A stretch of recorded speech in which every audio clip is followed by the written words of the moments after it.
Les habitants des rives de Kimemi, Moussoussa et Waimira subissent d'importants dégâts pendant la saison des pluies, destruction des biens, effondrement des domiciles et parfois des pertes en vies humaines. En parallèle, la ville manque cruellement d'espace public et pour des activités sociales ou sportives, obligeant les meetings à se tenir dans les rues. Le conférencier Dani Kamabou a pointé du doigt l'absence de planification urbaine comme l'une des causes principales de ces problèmes. Il y a la planification urbaine insuffisante.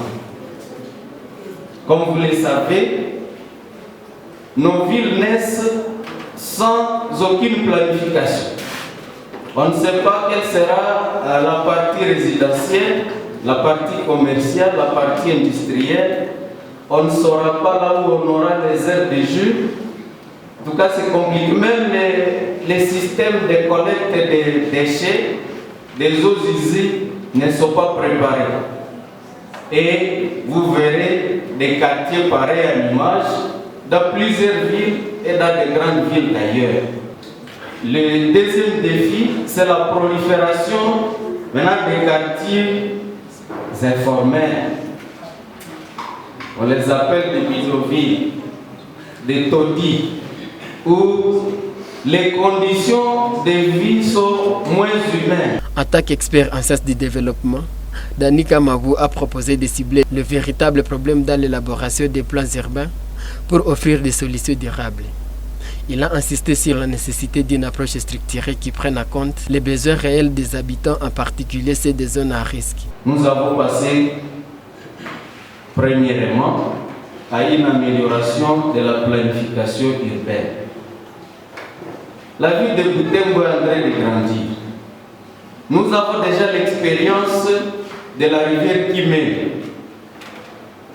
Nous avons l'expérience de la rivière Waimira, l'expérience de la rivière Moussoussa, où lorsque nous sommes en saison où ces rivières-là se fâchent,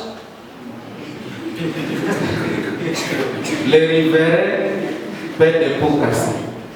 Alors, est-ce qu'il y a une planification qui prévoit que lorsque les habitations seront au niveau de la rivière, par exemple Rio, à la limite est de notre ville, est-ce qu'il y a déjà des prévisions, est-ce qu'il y a une réglementation qui va cette fois-ci orienter l'urbanisation, bien l'urbanisme à ses côtés?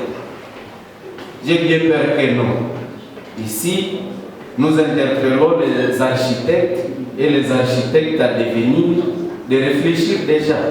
Organisée par le Centre de recherche interdisciplinaire de l'UAC, cette conférence a également souligné le rôle des étudiants dans l'amélioration des conditions de vie locales. Ces derniers ont été encouragés à orienter leurs travaux de recherche vers les thématiques pertinentes pour contribuer au développement communautaire de manière tangible et durable.